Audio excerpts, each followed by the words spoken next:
Magandang umaga po sa inyong lahat. Okay, batiin po natin bawat isa. Okay. So, bago po tayo mag-umpisa, tayo pong lahat ay yumuko at manalangin. Banal at mahabaging Amang Diyos na makapangyarihan sa lahat, salamat po sa umagang ito sa inyong pagbibigay ng pagkakataon na nagtipon-tipon po kami sa inyong harapan upang makinig ng inyong banal na salita. Buksan niyo po ang aming puso at isipan upang maitanggap po namin ang inyong banal na kalooban sa aming puso. At tulungan niyo din po kami na maisagawa po namin ang aming matutunan sa araw na ito. Sa itong panahon ng December, pagulo po ang takbo ng salibutang ito. Kaya bantayan po mo ang puso ng mga bawat isa sa amin dito upang hindi po kami magalaw ng takbo ng salibutang ito. Malapit na po ang New Year Retreat na idadaos po namin sa inyong pangalan, Panginoon. Mauna po kayo kumilos sa puso ng mga kapatiran at sa lahat ng mga bagay na ginagawa po namin para sa itong dakilang gawain. Naniniwala po kami na meron kayong napakagandang layunin at kalooban sa itong gawain. Nawa lahat po ng mga kapatiran ay makasama sa itong gawain at makatanggap ng masaganang biyaya na inihanda mo para sa amin. Yung mga kapatiran na hindi po nakakasama sa oras na ito, kung nasaan man po sila, Panginoon,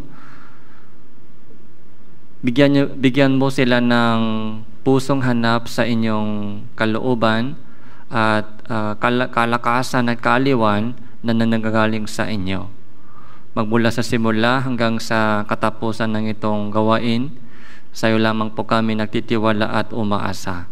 Ito po yung aming panalangin sa pangalan ng Panginoon Hesus Kristo. Amen.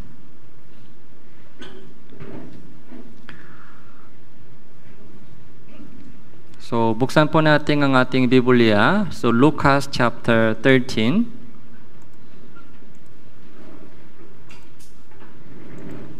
So, Lucas chapter 13 verse 23.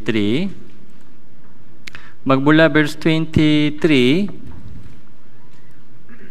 hanggang 27.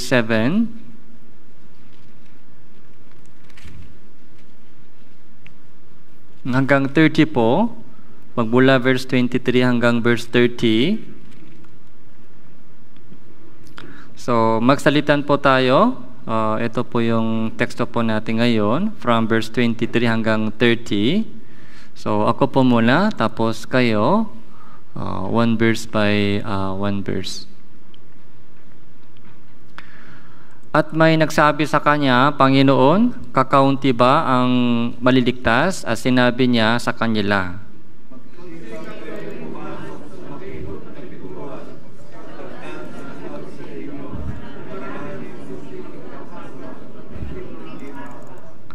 kapag tumayo na ang may-ari ng bahay at maisara na ang pinto, magsisimula kayong tumayo sa labas at tutuktok sa pintuhan na magsasabi, Panginoon, pagbuksan mo kami, at siya ay sasagot sa iyo, hindi ko alam kung saan kayo nanggaling.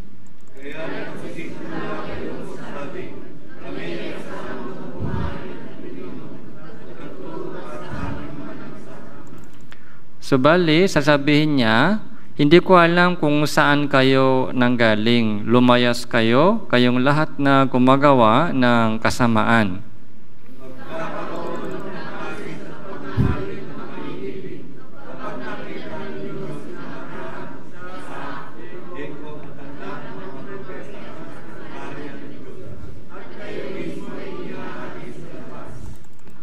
At may mga taong nanggagaling sa silangan at kalungan at timog at hilaga at uupo sa hapak sa kaharian ng Diyos.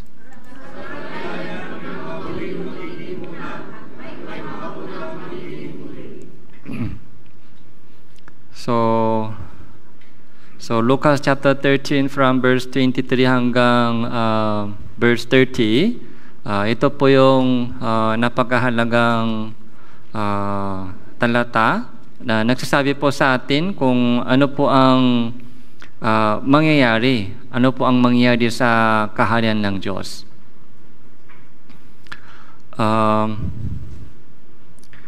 Verse 29, at may mga taong manggagaling sa silangan at kaluran at timog at hilaga at uupo sa hapak sa kaharian ng Diyos.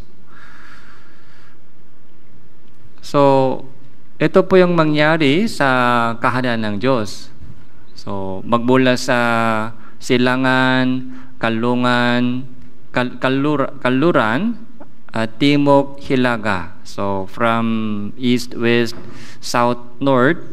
So, upo sila sa hapak sa kaharian ng Diyos. Magtitipon po silang lahat doon sa kaharian ng Diyos. So, sino po ba sila? Sino po ba ito na uupo sa hapak sa kaharian ng Diyos? So, yung mga taong ligtas. Yung mga taong ligtas. Pero ang mahalagang tanong po ng mga alagad, verse 23, so ano po yung tanong po ng mga alagad ni Jesus? Panginoon, kakaunti ba ang mga maliligtas?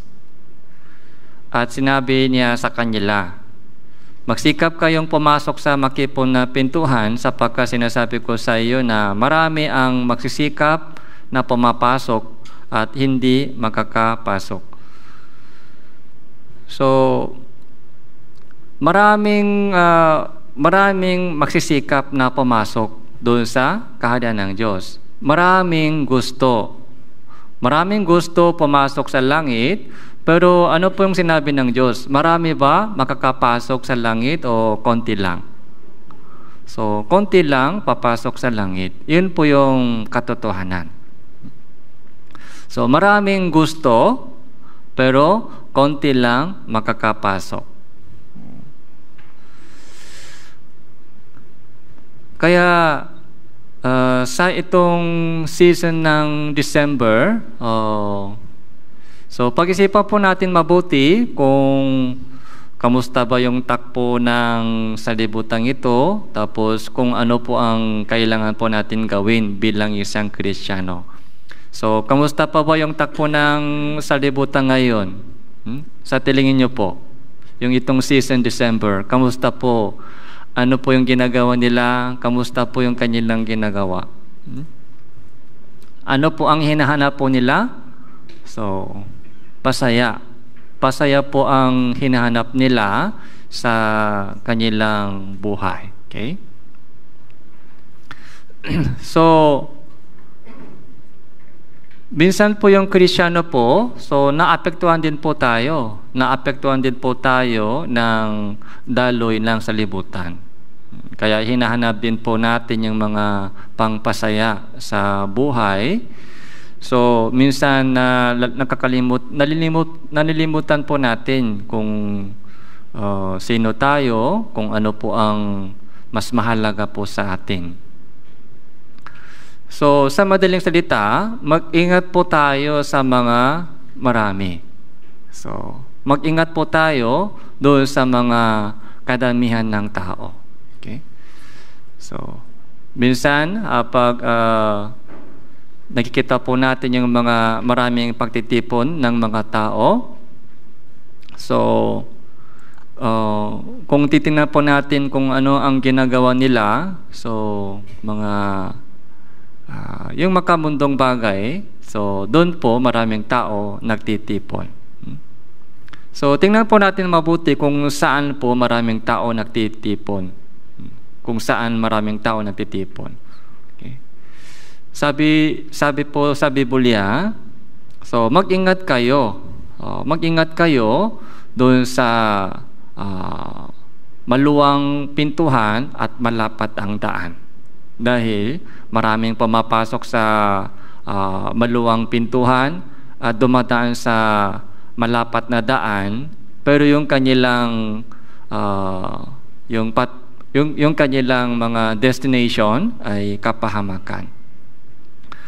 So dito po, verse 24, magsikap kayong pumasok sa makipon na pintuhan, sapagkat sinasabi ko sa iyo na marami ang magsisikap na pumasok at hindi makakapasok. Okay? So maraming magsisikap na pumasok sa kaharian ng Diyos dahil alam po nila na may Diyos, tapos narinig po nila na may kaharian ng Diyos. Pero bakit konti lang pumapasok? So, tingnan po natin. Ilagay po natin dito yung bookmarking.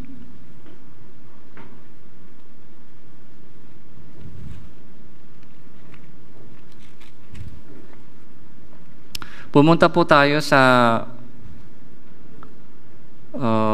Matthew chapter 7.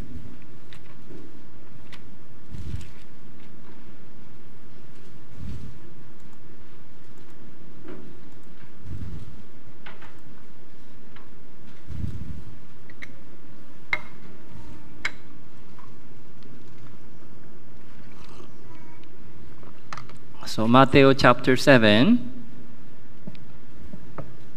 verse 13.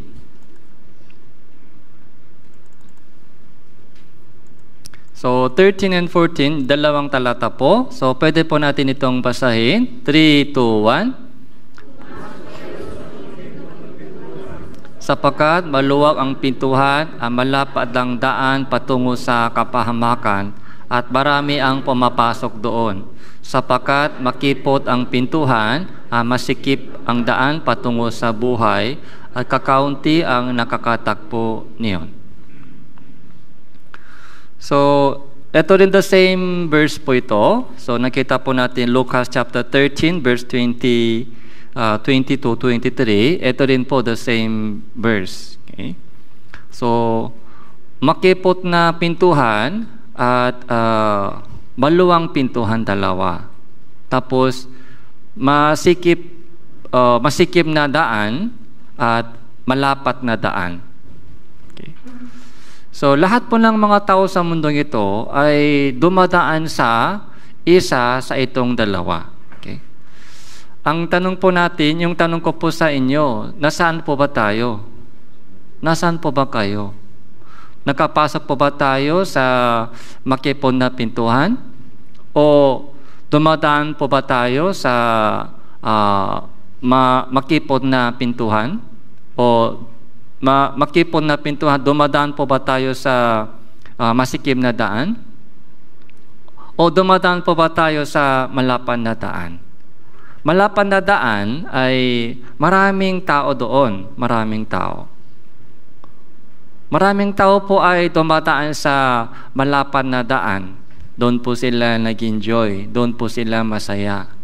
Ito po yung tinatawag na kasi kapag maraming tao po ay sumusunod, kapag maraming tao po ay sumusunod o gusto, yun po yung tinatawag na culture, yun po yung tinatawag na practice, yun po yung tinatawag na trend. Okay? Yung trend. Halimbawa, yung fashion. Meron po ba yung fashion trend dito? So, yung mga trend sa fashion, kung anong uri ng suot ay mas gusto po ng mga young generation. Okay? Ano po yung mga trend ng suot ng mga kabataan ngayon? Oh? Gusto po ba ninyo? Barong? Oh? Yung barong po ay hindi yung trend ng mga young generation, yung mga dati, okay, dating trend, yung barong. Meron pong mga damit na gusto ng mga nanay. Okay? Anong uri ng suot gusto po ng mga nanay? Okay?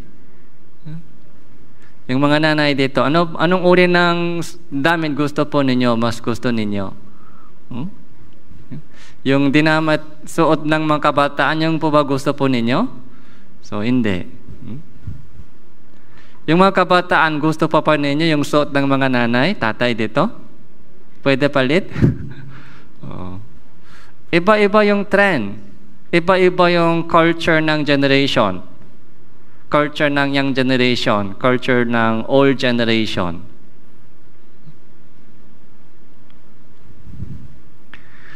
So, yun po yung mga tinatawag na culture, yun po yung sinusunod, yun po yung ginagawa ng maraming tao. Dahil doon po tayo lumaki. Habang lumaki po tayo sa ganung mga culture, yun po yung mga nagiging kaugalian po natin. Okay? Yun po yung naging kaugalian po natin, doon po tayo sanay. Kaya, so, yun ang mas comfortable po sa atin. Okay? Mas sanay po tayo sa ganung mga culture. Opinion ng mga tao. Okay? May sariling opinion, tapos may opinion ng ibang mga tao. Doon po tayo may stress minsan. Yung isip ng mga magulang, isip ng mga anak ay iba. Kaya doon po nag-aaway po. So minsan yung mga problema nangyari sa yung pagkakaiba ng isip ng mga tao. So pero ito po, kakaunti ang nakakatakbo niyon. So ito po yung question po natin. So bakit maraming tao ay gustong pumasok sa kaharian ng Diyos, pero bakit konti lang nakakatakbo ng paraan? Ano po yung reason?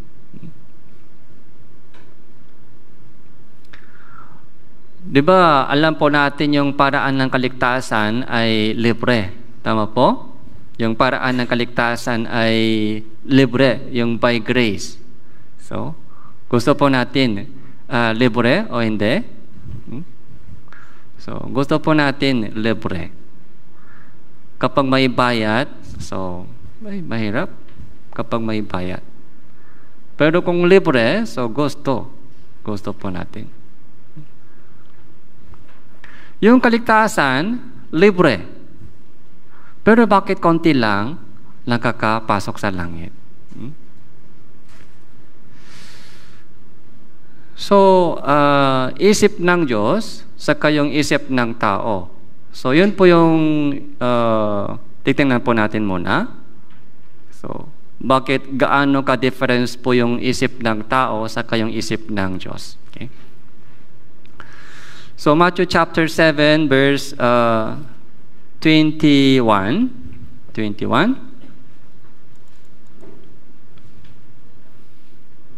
Matthew chapter 7, verse 21. So, pwede po natin itong basahin. 3, 2, 1. Hindi lahat ng nagsasabi sa akin, Panginoon, Panginoon, ay papasok sa kaharian ng langit, kundi ang gumaganap ng kalooban ng aking Ama na nasa langit. So, ito rin po. So, maraming tao nagsasabi sa Kanya, Panginoon, Panginoon. Okay? So, maraming tao ay sumisikam pumasok sa langit. Maraming tao po ay gustong tumanggap ng blessing sa Diyos. Maraming tao po ay nagdadasal sa Diyos. Tumatawag, Panginoon, Panginoon. Pero sabi din dito, hindi lahat papasok sa langit. Sino lang po papasok sa langit? Ang gumaganap ng kalooban ng aking Ama. Okay. Okay. So, isa-isayin po natin. Sino lang po pwede pumasok sa langit? Pakibasahin po ninyo, ang gumagawa ng kalooban ng Diyos. Okay? Ng Diyos. Okay? Amang Diyos, di ba? Ito po. So, will of God.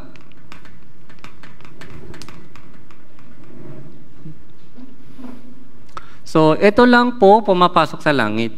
Hindi tawak-tawak sa Panginoon, hindi po mga gustong pumasok sa langit. Yung mga, kahit gustong-gusto po nila pumasok sa langit, bakit hindi sila makakapasok sa langit?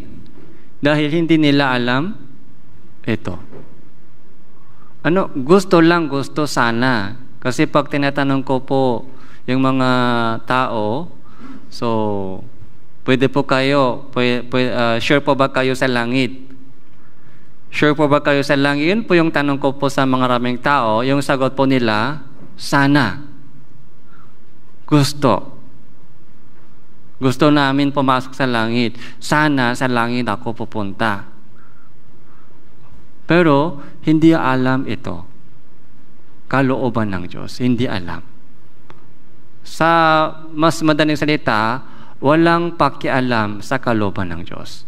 Gusto lang gusto. Sana. Okay. Sa mundo, gusto nila mag-enjoy. Gusto nila mag-enjoy sa buhay dito. Gusto nila maging masaya dito. Tapos, gusto din sa langit. Yun po yung mga hinahanap nila. Okay.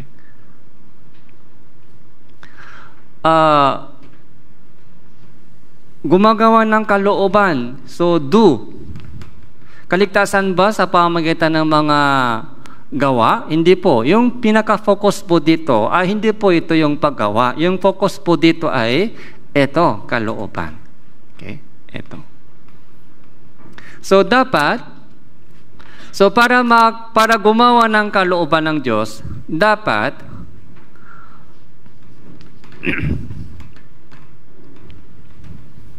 para gumawa ng kalooban ng Diyos, dapat malaman muna. Ito po yung number 1. Tapos ito yung number 2. Tama po? Para gumawa ng kalooban ng Diyos, dapat malaman mo muna kung ano ang kalooban ng Diyos. Para gumawa ka ng kalooban ng Diyos. Pero sa ngayon po, ang problema po ng maraming tao, hindi nila alam yung kalooban ng Diyos. Kaya hindi po sila gumagawa ng kalooban ng Diyos. So, yun po ang isipin po natin ngayon. Ano ba talaga yung kalooban ng Diyos? Alam po natin, may idea po tayo, pero para i-remind po sa ating sarili, Isaiah chapter 55. Dito muna sa galit, verse 21.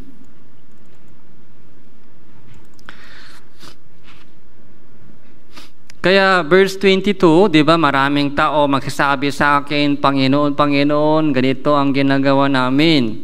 So, nagpropesiya kami sa inyong pangalan. Nagpalayas ng mga demonyo sa inyong pangalan. So, gumawa kami ng maraming gawang makapangyarihan sa inyong pangalan. Ganito ang ginawa ko para sa iyo. Verse 23,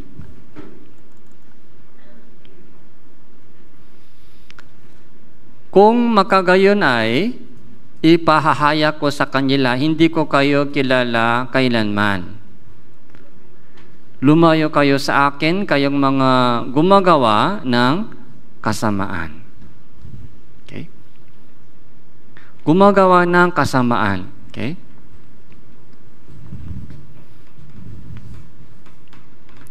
Ang gumagawa ng kalooban, saan pupunta? Sa langit, di ba? Pero, ang gumagawa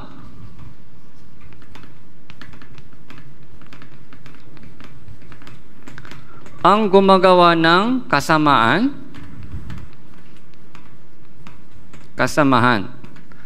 saan sila pupunta? Imperno. Ano po ito? Kasamaan? Okay.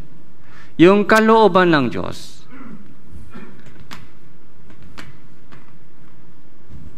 Yung kasamaan po dito, hindi po yung mga moral sin. Yung kasamaan po dito, hindi po ito mga pagpatay o ang mga pagsisinungaling. Hindi po ganong mga moral sin. Kasama po dito yung mga moral sin, pero ang mas mahalagang meaning po dito, ano po yung kasamahan?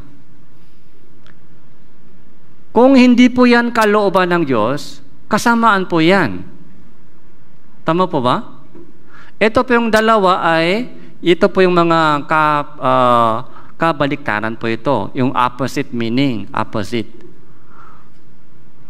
Ang ginagawa mo ngayon ay kung hindi po yan kalooban ng Diyos, ang ginagawa po mo ngayon ay kung hindi po yan kalooban ng Diyos, kasamaan po yan, kasamaan. Ay, Pastor, hindi ako nagsisinungaling. Nagtrabaho lang ako, nag-aral lang ako, nagsikap ako sa mga katungkulan ko sa buhay dito, sa lupa. Pero, kung hindi mo ginagawa ang kalooban ng Diyos ngayon, ano po yung ginagawa mo? Ito po yung ginagawa mo ngayon. Yun po yung mga mas malinaw na meaning ng kasamaan.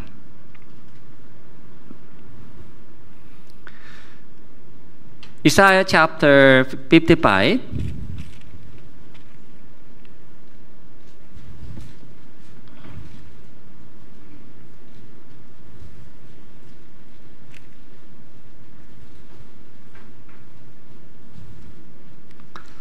Isaiah chapter 55.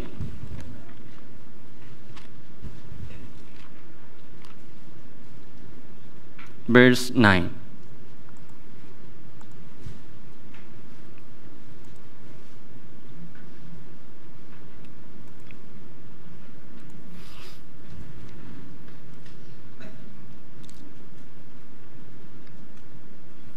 So, magmula verse 6 po, babasahin ko po yung mga ilang talata. Magmula verse 6 po. Inyong hanapin ng Panginoon habang siya ay matatakpuan. Tumawa kayo sa Kanya habang siya ay malapit. Lisanin ng masama ang Kanyang lakat at ng likot ang Kanyang mga pag-iisip. At manumbalik siya sa Panginoon at Kanyang kaawaan siya at sa aming Diyos sapagkat siya ay magpapatawad ng sagana. Verse 8 po. 8 and 9, ito, dalawang verse. Basahin po natin. 3, 2, 1. Sapagkat ang aking mga pag-iisip ay hindi ninyo mga pag-iisip, ni ang inyong mga pamamaraan ay aking mga pamamaraan. Sabi ng Panginoon, sapagkat kung paano ang langit ay higit na mataas kaysa lupa, gayon ang aking mga pamamaraan ay higit na mataas kaysa inyong mga pamamaraan. At ang aking mga pag-iisip kaysa inyong mga pag-iisip.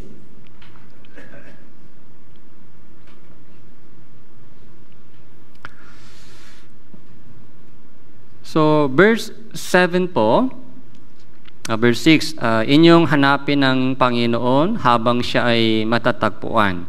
Tumawa kayo sa Kanya habang siya ay malapit. So, lisanin ng masama ang Kanyang lakat. So, lisanin ng masama ang Kanyang lakat, ng likot ang Kanyang pag-iisip. So, lisanin po dito, lisanin. Ano pong ibig sabihin, lisanin po dito? Iwanan, okay? Iwanan ng masama ang kanyang lakat, iwanan ng likot ang kanyang, ano po? Pag-iisip. Yung isip mo, iwanan mo. Isip. Yung sariling isip po natin. Sariling isip. Yun ang iwanan mo, manumbalik ka sa Panginoon. Verse 8, sapagkat, ito po yung reason, bakit kailangan po natin iwanan yung ating sariling isip. Sapagkat, ang aking mga pag-iisip ay hindi ninyo mga pag-iisip. Okay? Yung pag-iisip ng Diyos, pag-iisip natin ay iba. Okay. Tapos, yung pamamaraan ng Diyos, yung pamamaraan ng tao ay makaiba. Verse 9, mas malinaw po dito. Kung paano ang langit ay higit na mataas kaysa lupa, ganun ang aking mga pamamaraan ay higit na mataas kaysa inyong mga pamamaraan. At ang aking mga pag-iisip ay higit na mataas kaysa inyong mga pag-iisip. Yung pag-iisip natin parang nasa lupa. Pero yung pag-iisip ng Diyos ay nasa taas, nasa langit na. Gaano ka taas? Okay? Akala mo na may idea po tayo sa buhay. Okay? Alam po natin, may alam po tayo sa buhay. Yun po yung inisip po natin. Sa ganitong edad, diba, dumaan ako sa pag-aaral sa school, dumaan ako sa maraming experience sa trabaho, marami na akong alam. May idea po ako sa buhay. Pero anong sabi ng Diyos? Ang pag-iisip mo ay nasa lupa. Yung pag-iisip ko ay nasa taas. Ganong ka-difference.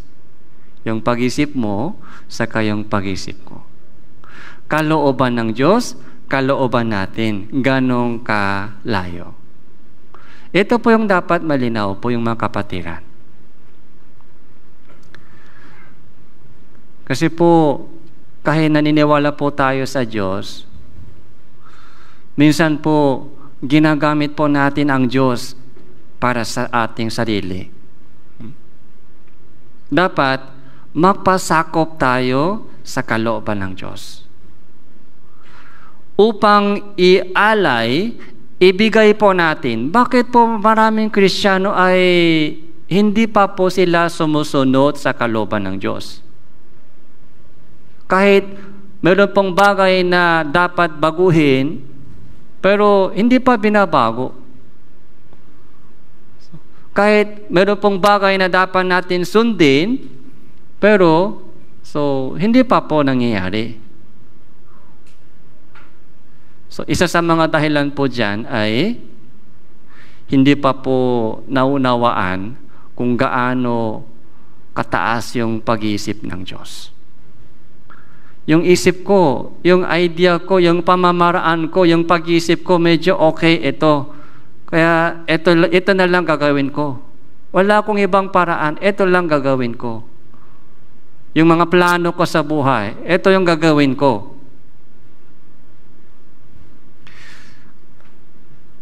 Kaya sabi ng Diyos sa atin, anak, ang pag-iisip ko ay higit na mataas sa inyong pag-iisip kaysa kagaya ng mga langit sa kayong lupa.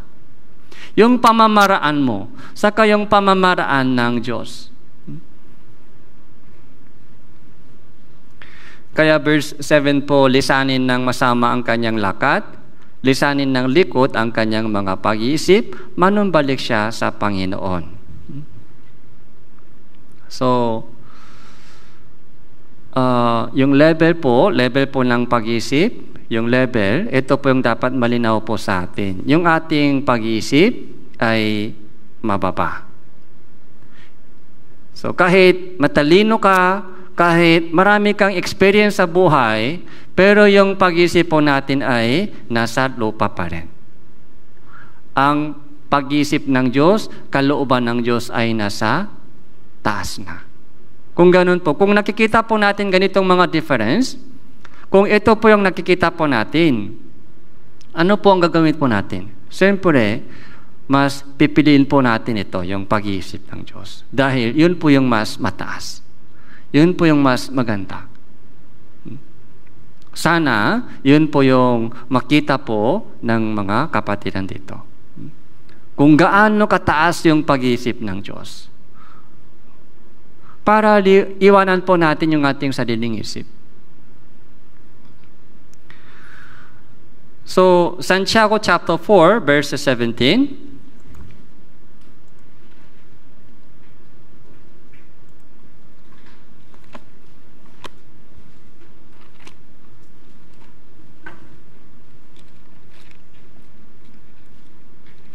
Santiago chapter 4,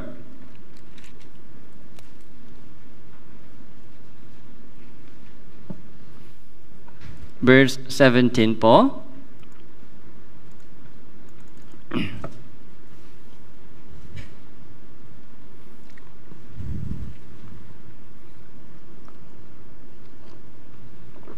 So, pwede po natin itong basahin. 3, 2, 1. Kaya't ang sinumang nakakaalam ng paggawa ng mabuti, unit hindi ito ginagawa, ito ay kasalanan sa kanya. So, ito po yung ibang kategory ng kasalanan. Yung kasalanan po, hindi po yung mga moral sin lamang. Yung moral sin, kagaya ng mga magnanakaw, pagsisinungaling, yung mga pagagalit. Hindi lamang po yan mga kasalanan sa harap ng Diyos. Ano din po yung kasalanan sa harap ng Diyos? Alam mo na kung ano ang tama, kung alam mo na kung ano ang kalooban ng Diyos, pero kung hindi po iyan ginagawa, yun din yung kasalanan sa harap ng Diyos. Naintindihan po ba? Alam na natin. So, alam na natin kung ano ang kalooban ng Diyos na dapat sundin. Pero kung hindi po yan ginagawa natin, sabi ng Diyos, kasalanan yan. Kasalanan. Kaya, di ba from verse 13 hanggang 15, nakikita po natin isang mga yung patungkol sa isang tao na may plano sa buhay niya. Ngayon o bukas, pupunta kami sa ganito, sa ganong bayan, kami ay mangalakal doon ng isang tao na kikita.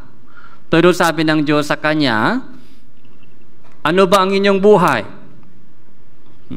Yun po yung tanong po ng Diyos sa kanya, ano ba ang inyong buhay? Kayo nga isang singaw, sa sandaling panahon ay lumilitaw, pagkatapos ay naglalaho.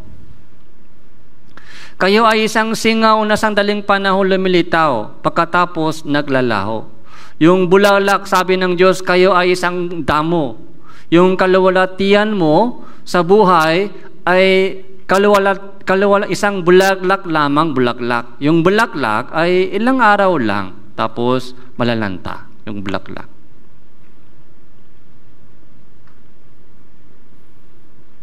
Yung mga ambience po natin ngayon sa December, mga 2 weeks, pagkatapos ng 2 weeks, wala na. Okay? Nag-umpisa na po mga September, D-100, nag-umpisa po sila ng mga Christmas carol, mga decoration, selling. Kaya gabi-gabi, mga maganda sa kalsada. Sa bahay-bahay, maganda. Tapos, yung mga kabataan ay bumibisita, umiiko sila sa mga bahay-bahay, kumakanta ng Christmas carol. Pero after 2 weeks, so wala na po. Tatanggalin po nila yung mga ilaw, yung mga decoration. So, tapos, maghintay sila hanggang December, hanggang September. Lilitaw sandaling panahon, pagkatapos naglalaho. Verse 15 po, 15, basahin po natin, 3, 2, 1. Sa halip ay dapat ninyong sabihin, kung loloobin ng Panginoon, kami ay mabubuhay at gagawin namin ito o yon. Ano po yung pinakamahalagang question sa buhay po natin? Ito ba ay kalooban ng Diyos? Kung yun ang kalooban ng Diyos, gagawin ko. Yun po ang kabutihan sa harap ng Diyos.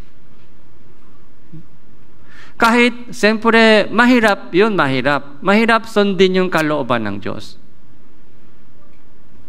Mahirap sundin po yung kalooban ng Diyos, kaya konti lang nakakatakbo ng narrow way. Dahil karamihan po ng mga tao ay ayaw nila yung kalooban ng Diyos. Kalooban ng Diyos ay mas mataas kaysa aking sariling kalooban. Kagaya ng langit ay mas mataas kaysa lupa. Kaya yung tamang pagkakilala sa Diyos, ito po yung tamang pagkakilala sa Diyos. Kung pwede po natin, kung sinasabi po natin, kilala ko ang Diyos. Kung sabi po natin, kilala ko ang Diyos, ano po yung ibig sabihin, kilala ko ang Diyos? Okay. Handa akong magpasakop sa Kanya. Okay? I'm ready, so magpasakop ako sa kanyang kalooban. Yun po yung meaning na kilala ko ang Diyos. Handa akong magpasakop sa kanyang kalooban. Ano mang sinasabi ng Diyos sa akin, yun sana mangyari sa akin at gagawin ko. Dahil ang Diyos na kilala po natin ay isang Diyos na lumikha sa buong mundong ito. Siya po yung namamahala sa buong mundo hanggang ngayon. Tapos, di ba alam po natin na babalik po ang Panginoon Jesucristo at lahat ng mga tao ay haharap doon sa hukuman ni Kristo. Lahat ng mga Kristiyano ay haharap sa hukuman ni Kristo. Lahat po ng mga unbelievers ay haharap doon sa hukuman ng Diyos. So,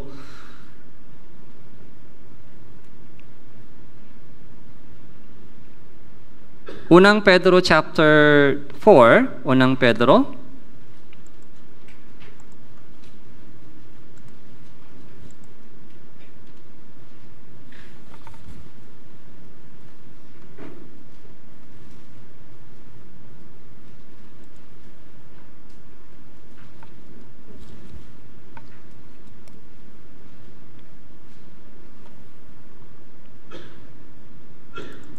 Unang Pedro chapter 4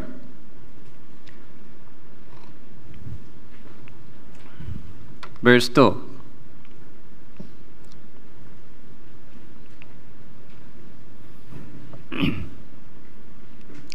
So, magbula verse 1, babasahin ko po.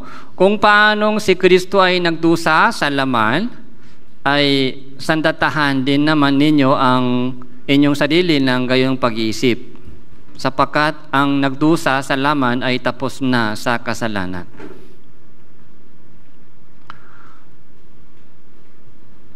So, si Kristo ay nagdusa sa laman para sa atin. Para sa atin. Verse 2, upang hindi na kayo mamuhay sa laman sa inyong lalalabing panahon sa masasamang pangnanasa ng mga tao, kundi sa kalooban ng Diyos. Verse 2, ito po yung purpose. Bakit nagdusa si Kristo Jesus? Bakit nagdusa po siya sa cross? Bakit po siya namatay sa cross? Ano po yung purpose? Para dalhin po tayo sa langit. Oh, yes, kasama po yan. Para dalhin po tayo sa langit. Pero, bago po tayo dalhin sa langit, okay? Bago po tayo dadalhin sa langit, gusto po ng Diyos baguhin yung ating puso at isipan. Okay. Gusto po ng Diyos baguhin yung ating isip at puso bago dadalhin po tayo sa langit. So, anong uri ng change gusto ng Diyos mangyari sa atin? Yung dating pagkatao. Isipin po natin yung dating pamumuhay po natin sa kayong panibagong buhay Kristiyano. Yung change po, gusto ng Diyos upang hindi na kayo mamuhay sa laman sa inyong nalalabing panahon. Nalalabing panahon, so mga ilang taon po na titira sa ating buhay. Ilang taon. So, para sa mga kabataan, para sa mga bata, medyo mahabang natitira.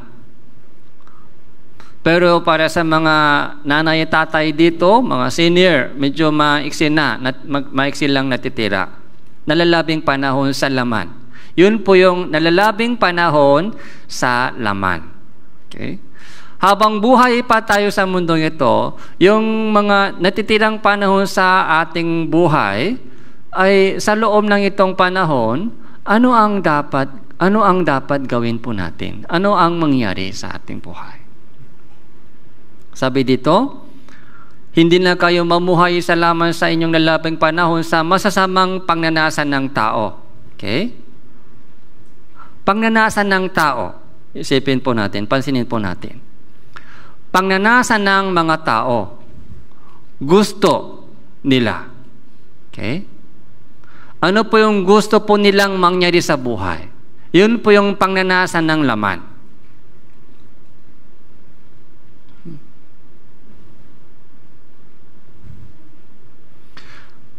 Kalooban ng Diyos, kalooban ng tao. Ang gusto po ng Diyos mangyari sa ating buhay, ang gusto ng mga tao mangyari sa buhay. Isipin po natin itong mabuti. Yung kaligtasan po, hindi lamang po dadalhin po tayo sa langit. Gusto po ng Diyos baguhin yung ating pangnanasa. Yung dati, nabuhay po tayo ayon sa pangnanasa natin. Kung gusto, ginawa natin. Kung ayaw, hindi natin gawin yun. Ginawa yun. Pero yung buhay po natin sa laman na natitirang panahon, ay sabi dito, sana mamuhay ayon sa kalooban ng Diyos.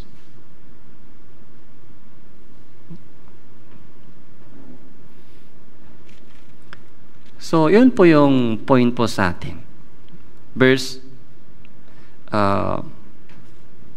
3, chapter 4, verse 3.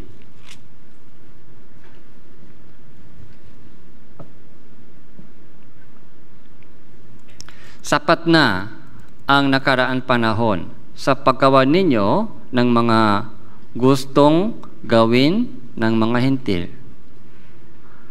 Sapat na. Yung mga panahon, bago po tayo naligtas, okay? Di ba yung meron po tayong araw ng kaligtasan.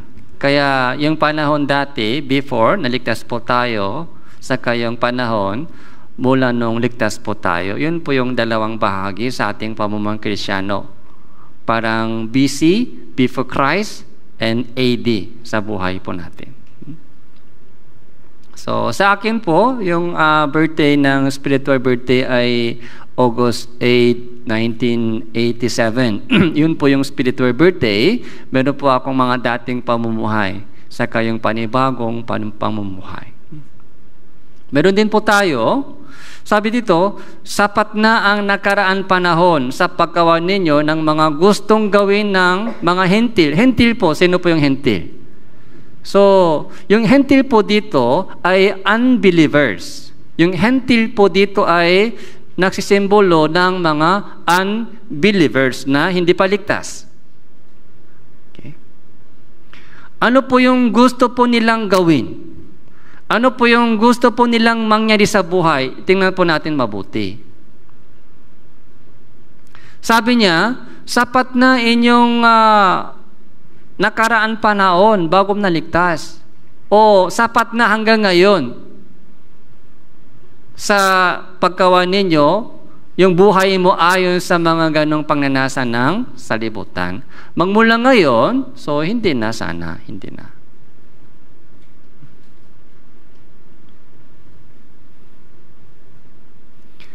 So, verse 3 po, na namumuhay sa kahalayan, masasamang pita, paglalasing, kalayawan, pag-iinuman, at kasukulam-sukulam na pagsamba sa mga Diyos-Diyusan.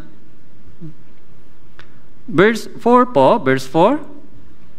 Basahin din po natin ito, 3, 2, 1. Sila ay nagtataka na kayo ay hindi na nakikisama sa kayong labis na kaguluhan. Kaya kayo ay nilalait nila. Ito yung Kristiyano. Yung totoong Kristiyano po ay nilalait.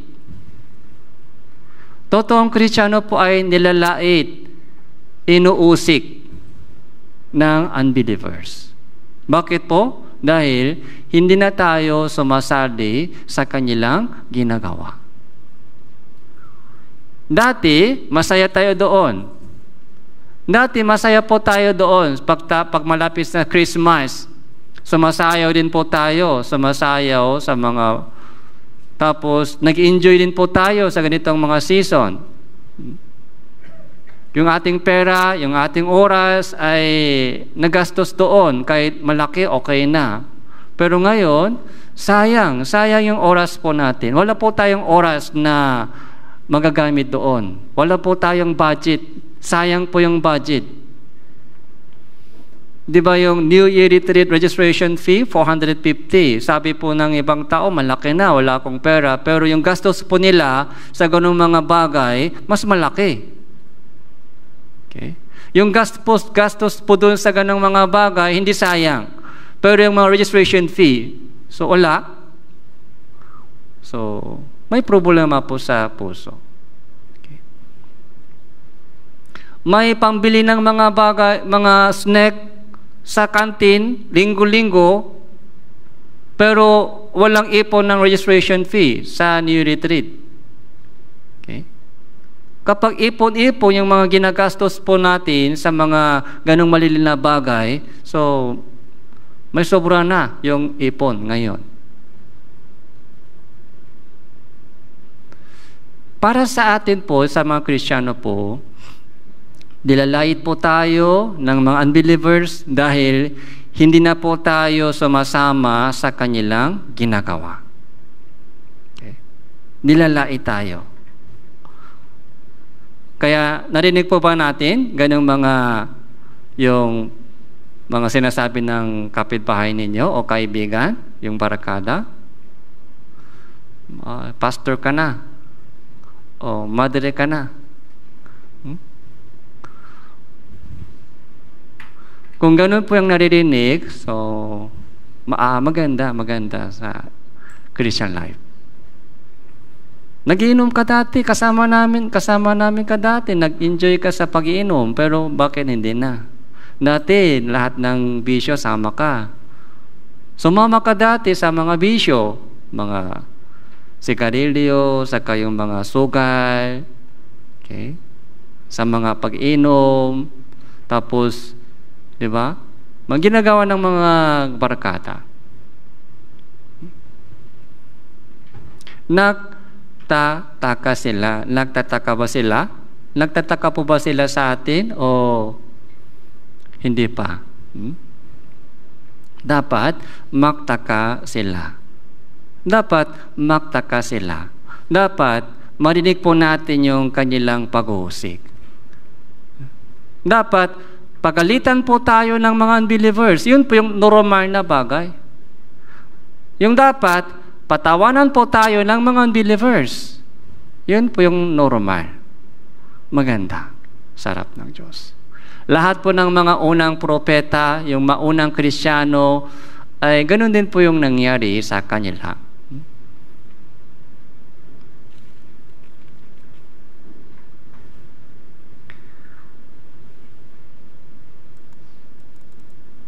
Kaya yung mga kabataan, lalo po yung mga kabataan, so sana hindi po kayo sumali sa ganung mga ginagawa nila. Okay? Tapos, diba, mga vegetation sa mga kamag-anak, okay lang. Vegetation sa mga family, kamag-anak, okay lang. Tapos, prepare po ng pagkain, share, mga family bonding, okay po. Wala pong problema doon. Yung mga seasonal, mga greetings, pagbabati, mga vegetation sa mga family, magulang, kamag-anak, at family bonding, okay po. Pero alam po natin hanggang saan pwede. Okay? May boundary po tayo, may boundary. Huwag po tayo lagpas ng boundary po ito. Okay?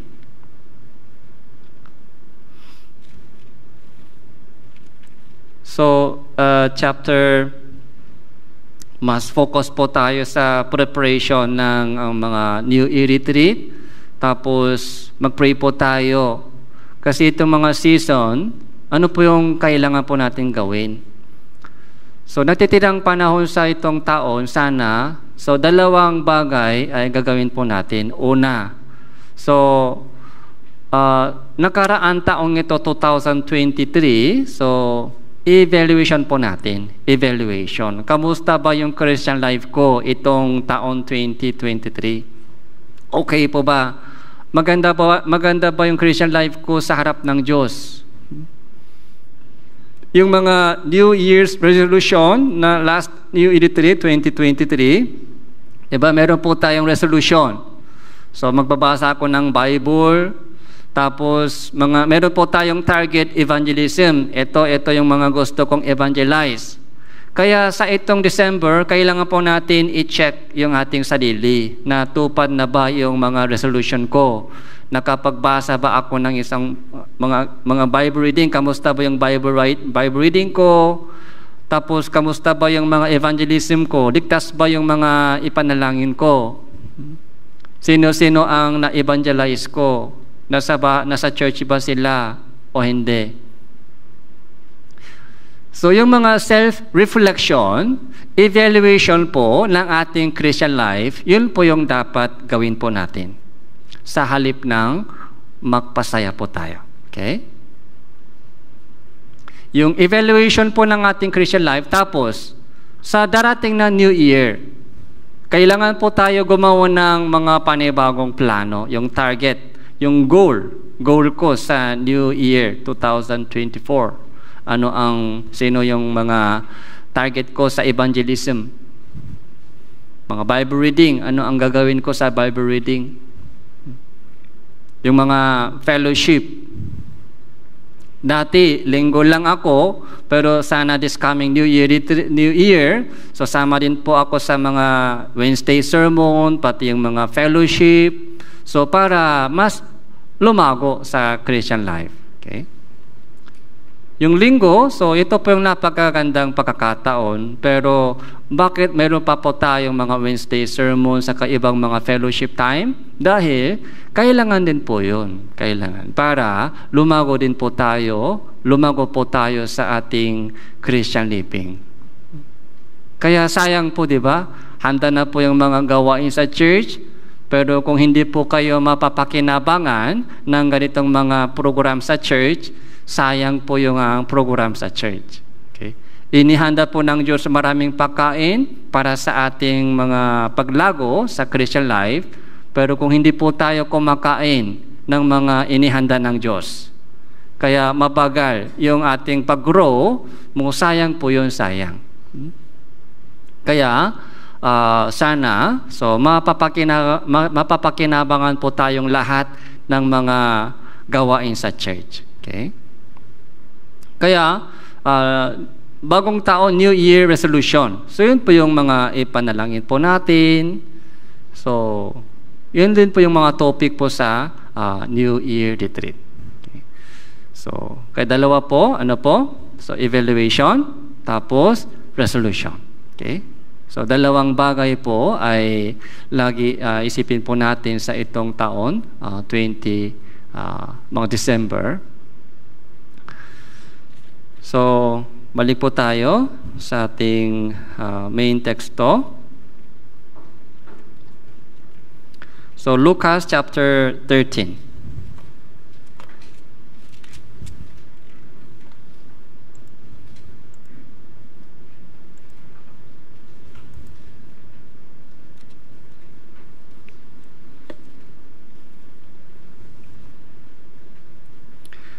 Verse 23. Si Jesus ay chapter 13 verse 22, si Jesus ay nagpatuloy sa kanyang lakad sa mga bayan at mga nayon na nagtuturo habang naglalakbay patungo sa Jerusalem. At may nagsabi sa kanyang, Panginoon, kakaunti ba ang maliligtas? At sinabi niya sa kanila. So, unang reason bakit kaunti lang po yung naligtas ay ito po. Okay? Ang gusto ng Diyos, yung kalooban ng Diyos ay, yung plano ng Diyos ay makalangin na bagay. Yun po yung plano ng Diyos, kalooban ng Diyos. Makalangin na bagay. Okay? Buhay na walang hanggan at walang hanggang kalawalatian sa langit. Yun ang gusto ng Diyos ibigay sa atin. Yun po yung kalooban niya. Okay? Buhay na walang hanggan. Kaya John chapter 6 verse 40, ito ang kalooban ng aking Ama na nasa langit, na bawat nakakakita sa anak at sa kanya ay sumampalataya ay makaroon ng buhay na walang hanggan. Yun po yung kalooban ng Diyos. At walang hanggang kalawalatian sa langit. Pero, ang kalooban ng tao, okay, ay makalupang bagay. Makalupang bagay. Kaya ang hinahanap nila lagi ay makalupang blessing, makalupang mga kabutihan. Okay? Kagaya ng kalusugan, kagaya ng mahabang buhay, magandang trabaho, maayos na pamumuhay. Yun po yung hinahanap ng mga tao. Malayo po ito. Makalangin na bagay, makalupang bagay. Kaya konti lang makakapasok sa langit.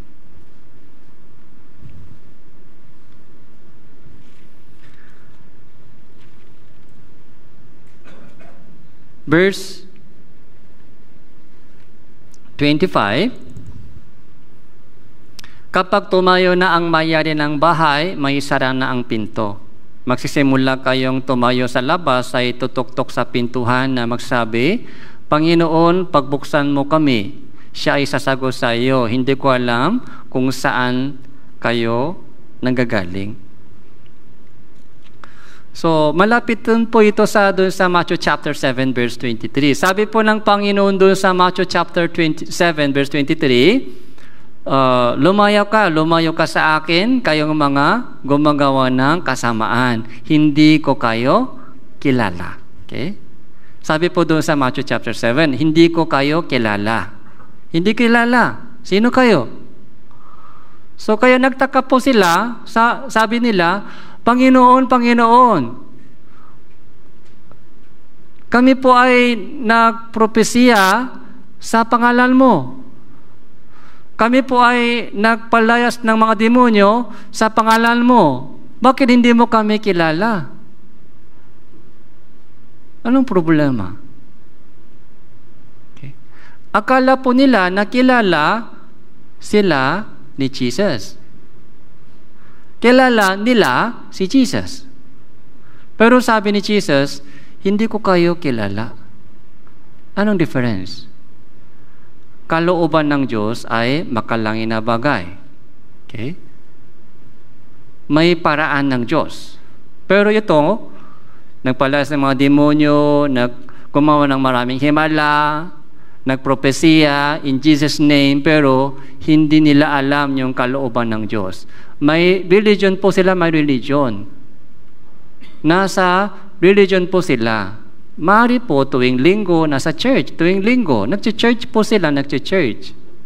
Pero wala po silang tamang relation. Wala po silang tamang relation sa Diyos. Kung walang relation sa Diyos, kilala ba sila ng Diyos? Hindi po. Kaya sabi ni Jesus, hindi ko kayo kilala. Ganon din po dito, Panginoon, pagbuksan mo kami, sarado na yung pinto. Okay? Tapos na yung pagkakataon. Pagbalik po ng Panginoon Jesucristo, so doon po, masasara yung pinto ng kaligtasan. Wala nang chance. Ngayon po, nasa pintuhan na po siya. Tandaan po natin, nasa pintuhan na po ang Panginoon. Pag binuksan po niya yung pintuhan, tapos kinuha po niya yung mga ligtas, isasara po niya yung pinto ng kaligtasan. Maraming tao na sa labas ay tuk-tuk-tuk, bagbuksan mo kami, kagaya po ng mga tao, mga ginawa ng mga tao sa panahon po ni Noe. Yan po yung napakagandang illustration. Sa panahon po ni Noe, so ilan po ba naligtas? So, 8 lang po, di ba? 8 lang. Sa panahon po ni Noe, napakarami po yung population. Dahil, mula kay Adan hanggang kay Noe, 10 generation lumipas na. Tapos yung edad po nila sa panahon nila, ilang taon po sila namatay? 900 plus, di ba? 900 plus, 10 generation, napakaraming mga anak, apo. Kaya sa panahon po ni Noe, sobrang daming mga tao sa mundong ito. Pero 8 lang po naligtas. 8 lang. 8 lang po naligtas. Habang gumawa siya ng barko, so ipinangaral po niya ang ebanghelyo sa mga tao. Sumigaw po si Noe, magsisi kayo, darating na gugunawin ng Diyos ang salibutang ito sa pamamagitan ng baha. Sama po kayo dito, sumakay tayo sa itong barko. Ito lamang po yung kaligtasan, paraan ng kaligtasan. Pero ayaw nila makinig. 8 lang po nakapasok sa barko ni Noe. So, ikinulong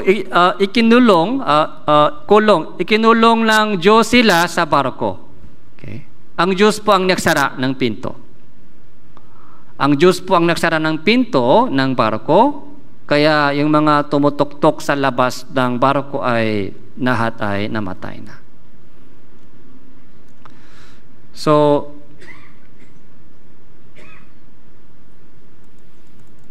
kaya verse 28,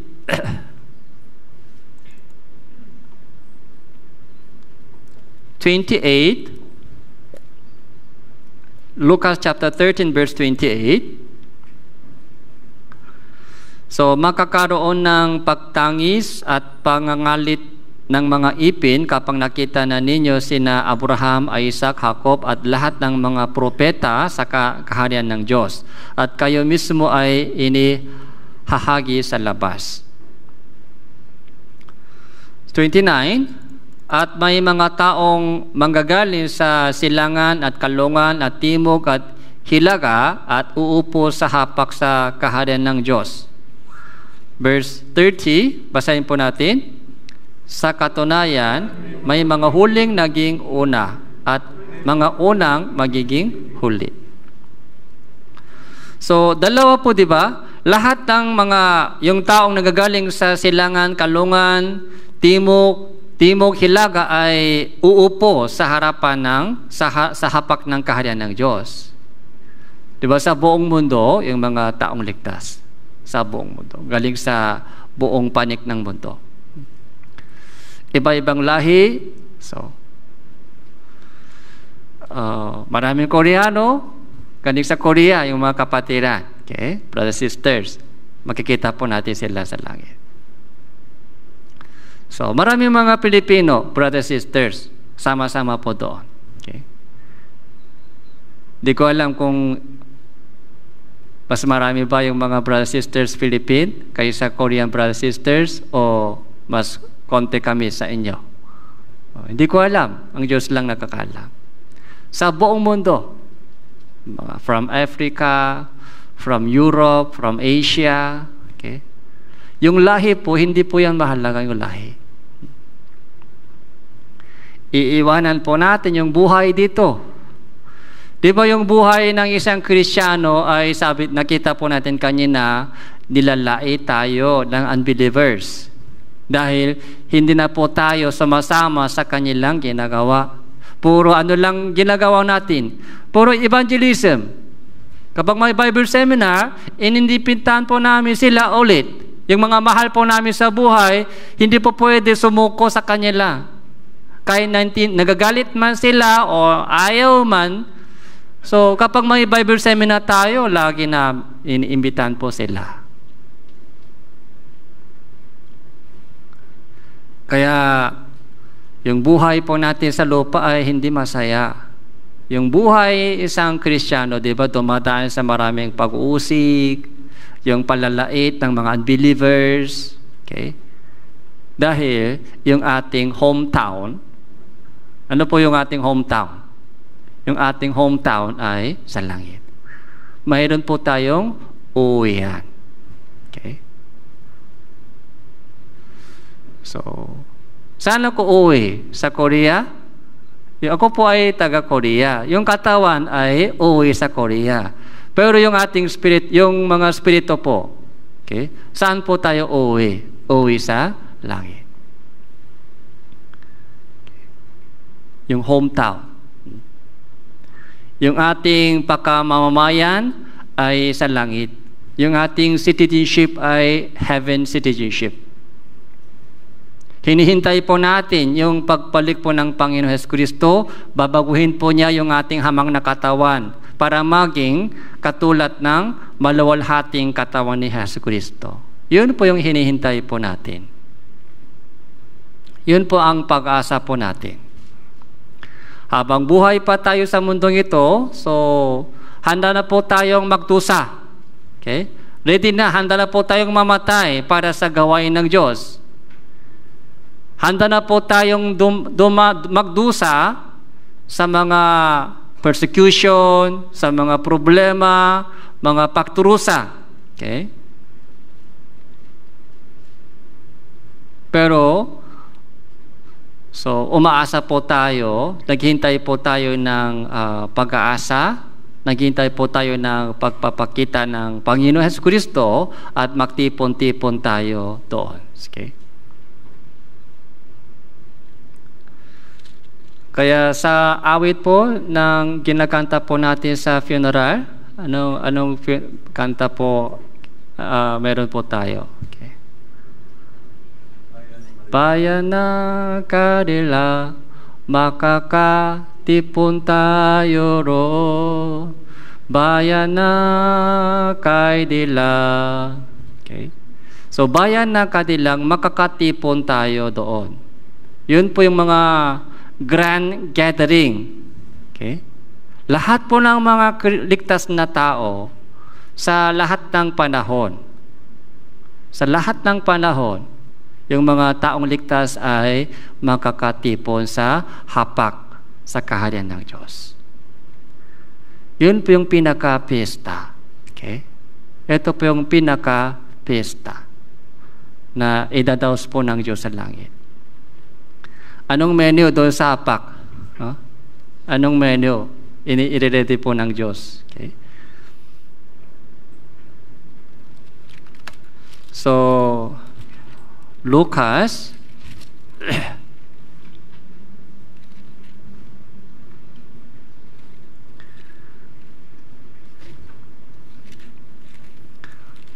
chapter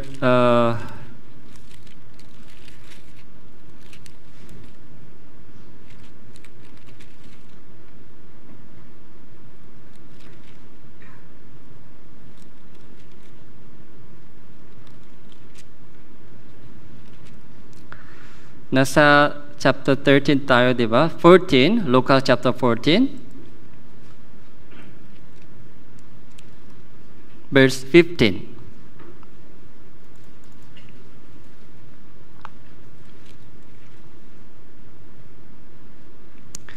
Nang marinig ito ng isa sa nakaupong kasalo niya sa hapag ay sinabi nito sa kanya, mapalad ang kakain ng tinapay sa kaharian ng Diyos. So bali sinabi ni Jesus sa kanya, may isang naghanda ng isang malaking hapunan at marami siyang inanyahan. So, isang tao po ay nakaupong kasalo sa hapak ni Jesucristo. Tapos, sabi po niya kay Jesus, Panginoon, yung kakain ng tinapay sa kaharian ng Diyos, mapalad siya, mapalad. Di ba? Blessed. Gusto sana maging ganyan. Yun po yung sabi niya, sana sasama rin ako doon sa hapak sa kaharian ng Diyos. Mapalad talaga yung isang tao na kakain ng tinapay doon sa kaharian ng Diyos. Kaya from 16, sabi po ni Jesus, may isang naghanda ng isang malaking hapunan at marami siyang inanyayaan. Verse 17, at sa oras na hapunan, sinugo niya ang kanyang alipin upang sabihin sa mga inanyahan, halikayo sapagkat ang lahat ay handa na. Ito po yung hapak ng Panginoon, isang hapunan, dinner. So, tapos, naimbitahan po niya maraming tao upang magkasama po sila. Halikayo, lahat ay handa na. Lahat ay handa na, halik kayo. Ito po yung imbitasyon ng Diyos sa mga tao. Imbitasyon. Ang problema po, verse 18, uni silang lahat ay pare-parehong nagsimulang nagdahilan. Sinabi ng una sa kanya, bumili ako ng isang bukit, kailangan kong umalis at tingnan yon. Hinihiling ko sa iyo na pagpaumanhinan mo ako.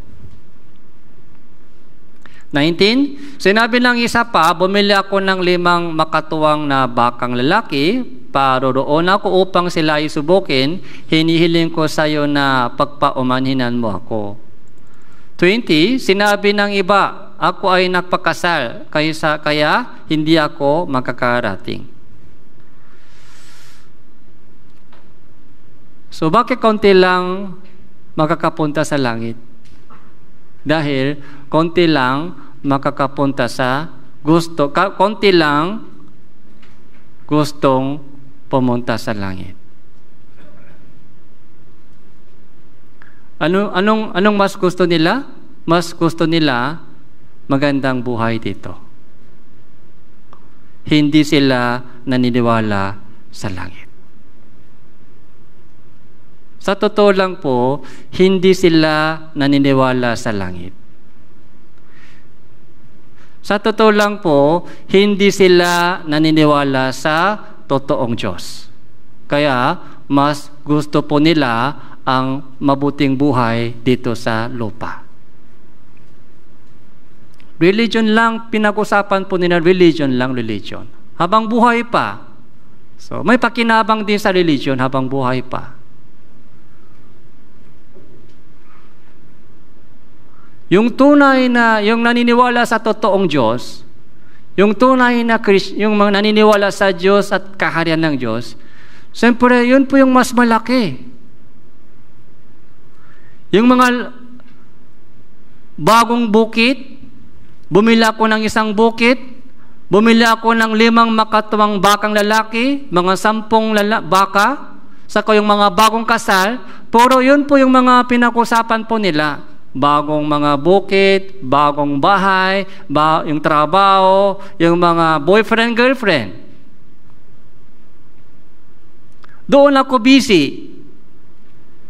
Kaya hindi ako makasama sa yung hapunan ng Panginoon. Inihanda po ng hapunan ng Panginoon. Pare-parehong silang nagdahilan.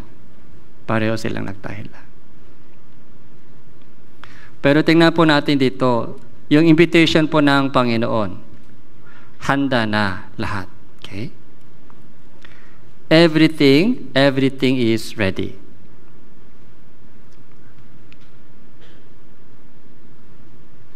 So, Revelation chapter 19,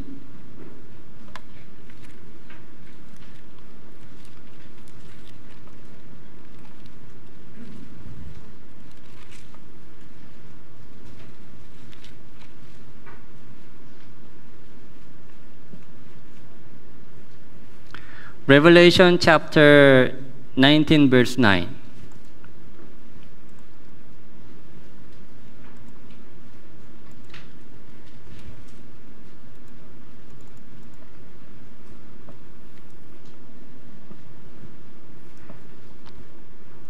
So, ito po yung verse po natin ngayon. So, last verse. Basahin po natin. 3, 2, 1. At sinabi ng anghel sa akin, isulat mo, mapapalad ang mga inanyahan sa hapunan ng kasalan ng Kordero. Sinabi sa akin, ito ang mga tunay na salita ng Diyos. So, mapapalad yung mga inanyahan sa hapunan ng kasal ng Kordero. Sino po yung Kordero? Si Jesus, Panginoon Hesus Kristo. Yung kasal ng Kordero. Sino po yung babaeng ikakasal? Tayo po. Yung mga taong ligtas ay babaeng ikakasal. Okay. Lahat po ng mga Kristiyano po ay babaeng ikakasal. Pagkatapos ng kasaysayan ng mundong ito, makakaroon po ng isang pinakamagandang hapunan sa langit. Yung lalaking ikakasal ay Panginoon Jesucristo. Yung babaeng ikakasal ay iglesia ng Diyos. Iglesia, yung church. Makakaroon po ng mga pinakamagandang hapunan doon sa langit. Yung mga makakasama po doon ay sila po yung papapalat na tao. So, mga New Year Retreat ay isa sa mga magandang practice po ito. Diba? Kahit Philippine Life for Mission, diba? Meron din po yung mga sasama from mga Bisaya, from Mindanao, from Palawan, sa bandang Norte. Okay? Kahit aeroplano po sila, mga 10 hours biyahe po sila, sasama po sila dito. Yung Philippine Life for Mission, brothers sisters, ay magtipon-tipon, makakaroon po ng mga isang grand gathering. Doon po, may words of God, may fellowship, may sakripisyo po ng mga kapatiran. Ano po yung makikita po natin? Ito po yung makikita po natin, pakilos ng Diyos. Pakilos ng Diyos. Kaluwalhatian ng Diyos po ang makikita po natin doon. Nasa aking puso ang Diyos. Tama po. Nasa akin nasa aking puso ang Diyos. Pero pag tipon-tipon po tayo, maraming mga kapatiran, mas malinaw po makikita mo ang pakilos ng Diyos at kaluwalhatian ng Diyos. Sana makita po nating lahat yung kaluwalhatian ng Diyos, pakilos ng Diyos at karangalan ng Diyos doon po sa malaking gawain sa itong New Year Retreat. Practice po yan. So, di ko alam kung ilang beses pa gagawin po natin ito. Pagkatapos mga ilang beses na practice po dito sa lupa, doon po tayo sa langit, magtipon-tipon. Okay. Kukunin po tayo ng Diyos at magkakaroon po ng pinakamaganda, pinakamalaking pagtitipon doon sa kaharian ng Diyos. So, ini-encourage ko po lahat po ng mga kapatiran ay makasama sa itong New Year Retreat. So, mga cell group, so mamaya, so pag-usapan po natin. Okay?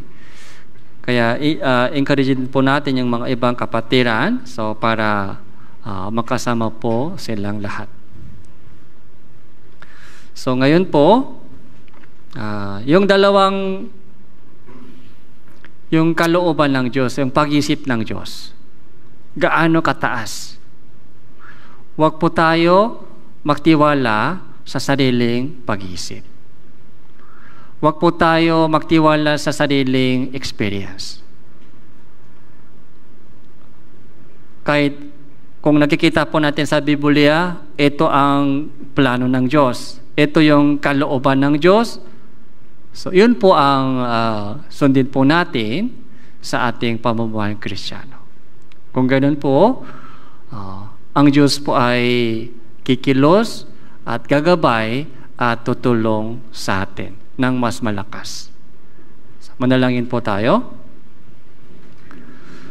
Salamat po, Panginoon, sa oras na ito, sa inyong pagbigay ng mensahe sa amin.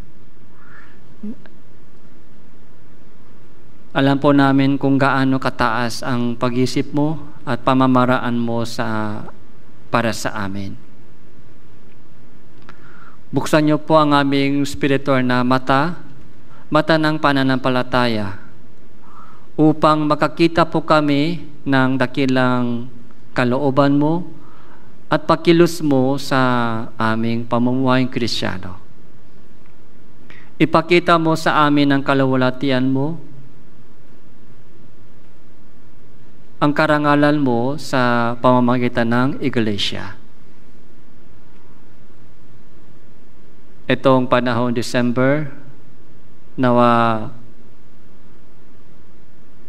magkaroon po kami ng oras na para sa reflection sa aming sariling pamumuhay Kristiyano sa loob ng 2023. At nawa makaroon din po kami ng panibagong resolution at goal para sa darating na New Year 2024.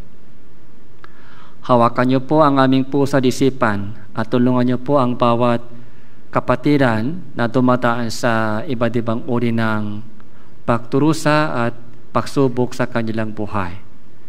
Ito po yung aming panalangin sa pangalan ng Panginoon Hesus Kristo. Amen.